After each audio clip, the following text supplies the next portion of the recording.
de Gabriel García Márquez en Ojos de Perro Azul.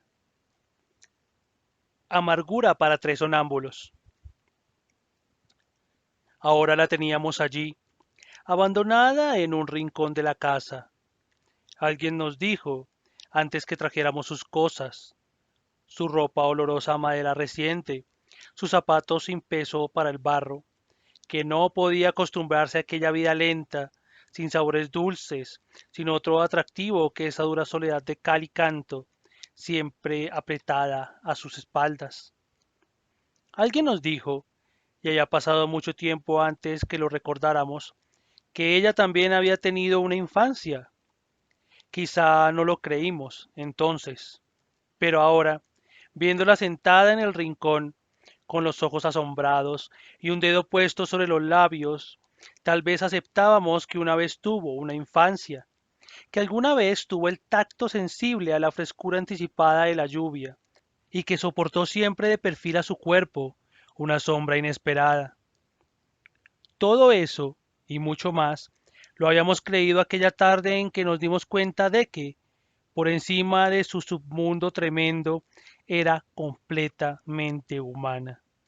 Lo supimos cuando de pronto, como si adentro se hubiera roto un cristal, empezó a dar gritos angustiados, empezó a llamarnos a cada cual por su nombre, hablando entre lágrimas hasta cuando nos sentamos junto a ella, nos pusimos a cantar y a batir las palmas, como si nuestra gritería pudiera soldar los cristales esparcidos. Solo entonces pudimos creer que alguna vez tuvo una infancia.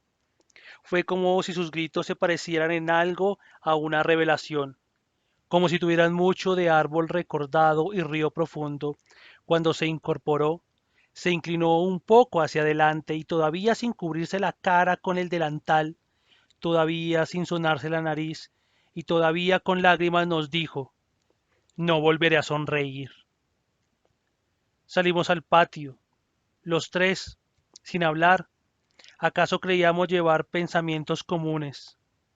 Tal vez pensamos que no sería lo mejor encender las luces de la casa. Ella deseaba estar sola, quizás, sentada en el rincón sombrío, tejiéndose la trenza final, que parecía ser lo único que sobreviviría de su tránsito hacia la bestia. Afuera, en el patio, sumergidos en el profundo vaho de los insectos, nos sentamos a pensar en ella. Lo habíamos hecho otras veces. Podíamos haber dicho que estábamos haciendo lo que habíamos hecho todos los días de nuestras vidas. Sin embargo, aquella noche era distinto. Ella había dicho que no volvería a sonreír, y nosotros, que tanto la conocíamos, teníamos la certidumbre de que la pesadilla se había vuelto verdad. Sentados en un triángulo, la imaginábamos allá adentro, abstracta, incapacitada, hasta para escuchar los innumerables relojes que medían el ritmo, marcado y minucioso, en que se iba convirtiendo en polvo. Si por lo menos tuviéramos valor para desear su muerte, pensábamos a coro, pero la queríamos así, fea y glacial, como una mezquina contribución a nuestros ocultos defectos. Éramos adultos desde entonces, desde mucho tiempo atrás. Ella era, sin embargo, la mayor de la casa. Esa misma noche había podido estar allí, sentada con nosotros, sintiendo el templado pulso de las estrellas, rodeada de hijos sanos. Habría sido la señora respetable de la casa si hubiera sido la esposa de un buen burgués o concubina de un hombre puntual, pero se acostumbró a vivir en una sola dimensión, como la línea recta, acaso porque sus vicios o sus virtudes no pudieran conocerse de perfil. Desde varios años atrás ya lo sabíamos todo. Ni siquiera nos sorprendimos una mañana, después de levantados, cuando la encontramos boca abajo en el patio, mordiendo la tierra en una dura actitud estática. Entonces sonrió, volvió a mirarnos. Había caído desde la ventana del segundo piso hasta la dura arcilla del patio y había quedado allí, tiesa y concreta, de bruces al barro húmedo. pero después supimos que lo único que conservaba intacto era el miedo a las distancias, el natural espanto frente al vacío.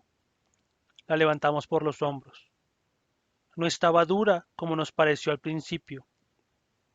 Al contrario, tenía los órganos sueltos, desasidos de la voluntad, como un muerto tibio que no hubiera empezado a endurecerse. Tenía los ojos abiertos, sucia la boca de tierra que debía saberle ya sedimento sepulcral, cuando la pusimos de cara al sol, y fue como si la hubiéramos puesto frente a un espejo.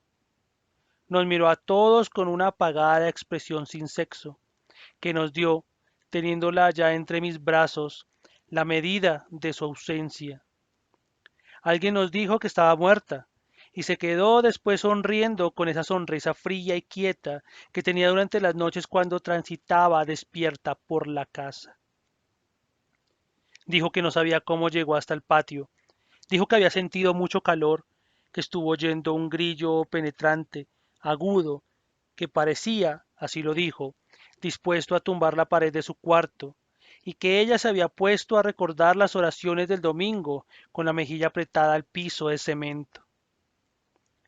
Sabíamos, sin embargo, que no podía recordar ninguna oración, como supimos después que había perdido la noción del tiempo cuando dijo que se había dormido sosteniendo por dentro la pared que el grillo estaba empujando desde afuera y que estaba completamente dormida cuando alguien, cogiéndola por los hombros, apartó la pared y la puso a ella de cara al sol. Aquella noche sabíamos, sentados en el patio, que no volvería a sonreír. Quizás nos dolió anticipadamente su seriedad inexpresiva, su oscuro y voluntarioso vivir arrinconado. Nos dolía hondamente, como nos dolía el día en que la vimos sentarse en el rincón, a donde ahora estaba, y le oímos decir que no volvería a deambular por la casa. Al principio no pudimos creerla.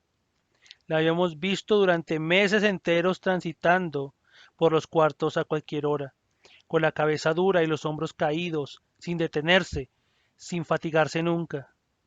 De noche oíamos su rumor corporal, denso, moviéndose entre dos oscuridades, y quizá nos quedamos muchas veces despiertos en la cama, oyendo su sigiloso andar, siguiéndola con el oído por toda la casa. Una vez nos dijo que había visto el grillo dentro de la luna del espejo, hundido, sumergido en la sólida transparencia y que había atravesado la superficie de cristal para alcanzarlo. No supimos, en realidad, lo que quería decirnos, pero todos pudimos comprobar que tenía la ropa mojada, pegada al cuerpo, como si acabara de salir de un estanque. Sin pretender explicarnos el fenómeno, resolvimos acabar con los insectos de la casa, destruir los objetos que la obsesionaban. Hicimos limpiar las paredes, ordenamos cortar los arbustos del patio, y fue como si hubiéramos limpiado de pequeñas basuras el silencio de la noche. Pero ya no la oíamos caminar, ni la oíamos hablar de grillos, hasta el día en que, después de la última comida, se quedó mirándonos, se sentó en el suelo de cemento, todavía sin dejar de mirarnos, y nos dijo, me quedaré aquí, sentada. Y nos estremecimos, porque pudimos ver que había empezado a parecerse a algo que era ya casi completamente como la muerte. De eso hacía ya mucho tiempo, y hasta nos habíamos acostumbrado a verla allí, sentada, con la trenza siempre a medio tejer, como si se hubiera disuelto en su soledad y hubiera perdido, aunque se le estuviera viendo, la facultad natural de estar presente. Por esa hora sabíamos que no volvería a sonreír, porque lo había dicho en la misma forma convencida y segura en que una vez nos dijo que no volvería a caminar. Era como si tuviéramos la certidumbre de que más tarde nos diría, no volveré a ver, o quizá no volveré a oír, y supiéramos que era lo suficientemente humana para eliminando a voluntad sus funciones vitales y que, espontáneamente, se iría acabando sentido a sentido, hasta el día en que la encontraríamos recostada a la pared como si se hubiera dormido por primera vez en su vida.